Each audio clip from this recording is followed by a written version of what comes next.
welcome back. Now this is the second video for the day, and in this video we are going to learn today about the labor. Children, for your information, we have completed the land as the first factors of production. Now we are going to begin with the topic called labor. It is important for us to understand the concept first. It is on point number 4.4.1 of your book. 4 stands for chapter 4 and the point is 4.1. The topic is labor. The definition is labor refers to any human effort. Our effort, human effort, may it be a physical or mental, means physically I may put in my effort, or mentally, like physical effort, laborers, mental effort, doctor, lawyer, teacher, engineer, they all work mentally more than involvement of the physical. Like these days, physically the teachers are not going to work, isn't it? Physical they are not going, mentally they are working, and these videos are all going through the net, so it's a more involvement of the mental work is there. So these all are labor in process of production. In the process of production, any physical effort, whether it is a mental or physical, that is a labor. So labor refers to any physical or mental effort put in by human portion or body in the process of production. So these are definition of labor. Labor are of three types: skilled, semi-skilled and unskilled. All are, remember, anybody who is working for survival is a labor. Anybody who is working and making money is a labor.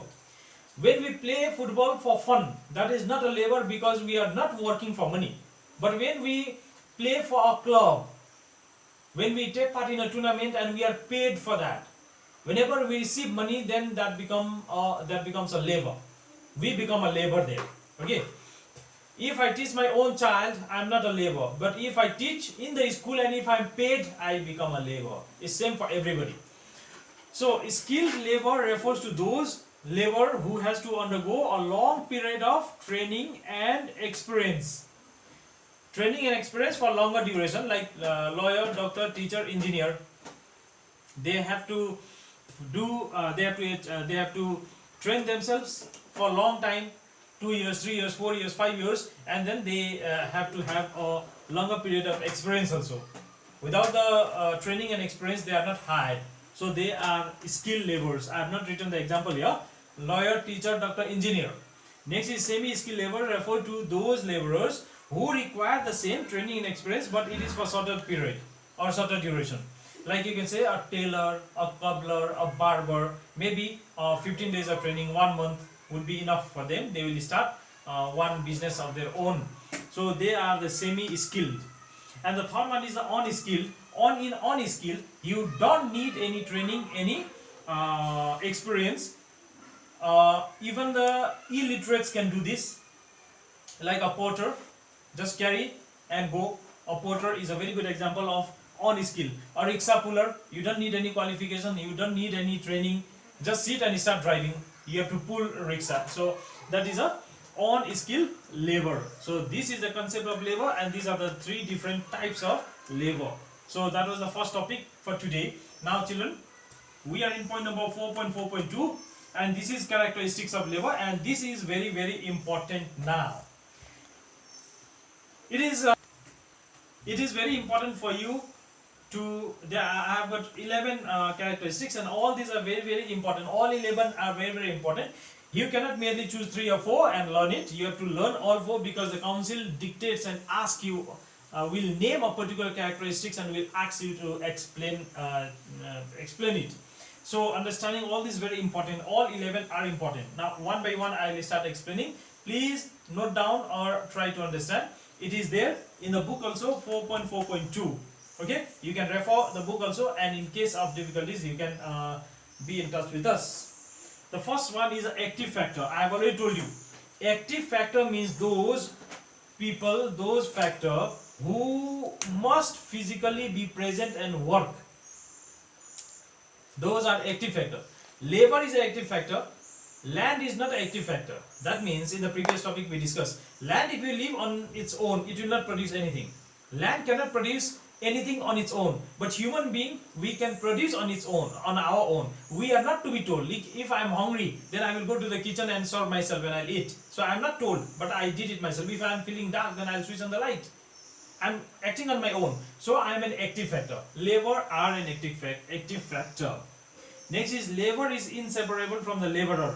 I am not a laborer, I am a laborer. In fact, anybody who works is a laborer. And labor is the quality. Labor is the quality and laborer is the person. Labor and laborer cannot be separated. Like the power of working in me, that's called labor, cannot be separated from me. Whatever is my quality cannot be separated from me. Who actually is required? The quality is required or a man is required? Actually, we need the work. We need the quality. You need what I am teaching. You don't need me. You don't need me physically standing in front of you. That means what is more important is the work that I do is more important than my physical presence. That means, but sadly, the labor and the laborer cannot be separated. This is point number 2.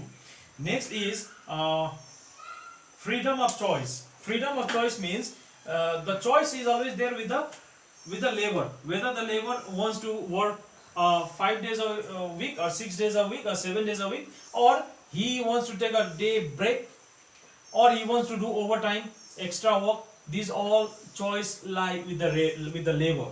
So that's the freedom is always there with the freedom of choice is there with the labor. Next is the end purpose of production. End purpose of production. Labor is the means of production and labor is the end of production. That means labor produces, and whom is it produced for? It is produced for labor itself. Like you just take the example of any biscuit. Who produces? Laborer produce. But who consume? We all consume. Are we not the labor? Maybe you may not be labor because you are not working for money. But your father is working, your mother is working for money. Then they are also labor and they are also consuming. And they are labor, they are consuming. Labor are the consumer there and labor were the producer there. So the means of production is the labor and the production is also labor. So that's the end purpose of production.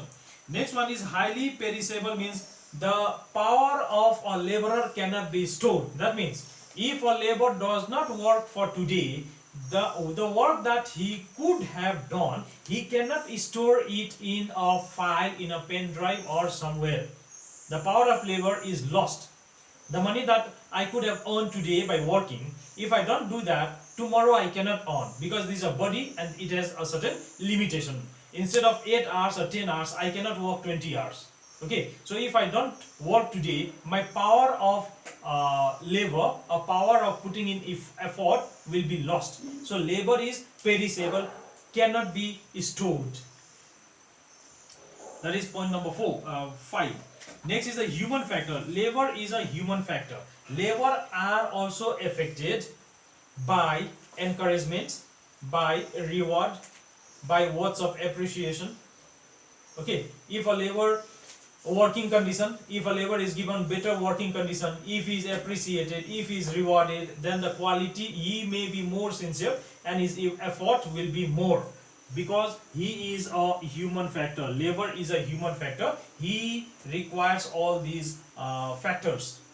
Next is the inelastic supply. Inelastic supply, you have already learned this concept. What is inelastic? Inelastic means that something that does not change. So the supply of labor cannot be changed. Like if immediately there is pandemic, corona is going on, isn't it? All of a sudden, if we require a huge number of doctors, tomorrow itself we cannot produce any doctor. To become a doctor, you require 5.5 years of teaching, learning. So what is supply of labor? It is inelastic. Overnight you cannot become a doctor, and so hence a particular kind of doctor, a particular kind of labor cannot be produced or cannot be supplied in the economy. Okay, so the supply of labor is inelastic. Next is mobility of labor. Labor is highly a mobile factor. Mobility means the ability to move from one place to another.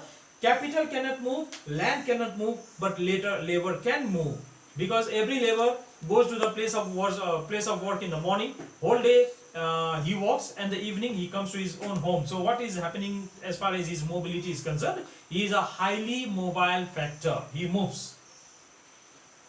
Then trade union. They are the trade union. Trade union is a group of people who takes care of the need of the laborers. Normally this happens in the big farms and the factories. They are like a union. They are like a club. They together they form a union, and they have a leader also. Normally these trade unions are required whenever a better working condition is to be demanded from the master or from the boss, and also whenever an hike or an increase in the salary is deemed necessary. So they fight through these trade union to get their demand fulfilled. So there is a trade union in the labor. Next is the difference in labor efficiency. Efficiency, we have discussed this concept. Efficiency is the ability of the labor. Ability of the labor. The ability of one labor will be different from the ability of another labor. You just see one teacher, the quality of one teacher may be different from that of another teacher. The quality of one person will be different from that of another person. One person may speak English fluently, another person may come and may stagger, so that will differ. One person may learn a given page in one day, another may learn just in 10 minutes. Okay, so that's the quality of the labor also differ. In the factory, one labor may produce 10 bulbs, whereas another labor may produce 50 bulbs, isn't it? So that's the efficiency of the labor differ. And the last one is importance of non-monetary factor. Non-monetary factor also plays an important role in the labor, because non-monetary factor means not money but other factors like love, care, affection, working condition, encouragement, salary, incentives. These all play a very, very important role. A labor, this I told you in reference to human factor. I told you non-monetary factors, these all are required because these all encourage a labor, and the labor will be more devoted, more sincere and more dedicated to his profession and to his authorities, and hence the productivity will increase. And if this happens with all the laborers, then of course more profit can be created for the master of the farm and the factories. So these are some of the characteristics. In fact, not all, there are many more, there are some more.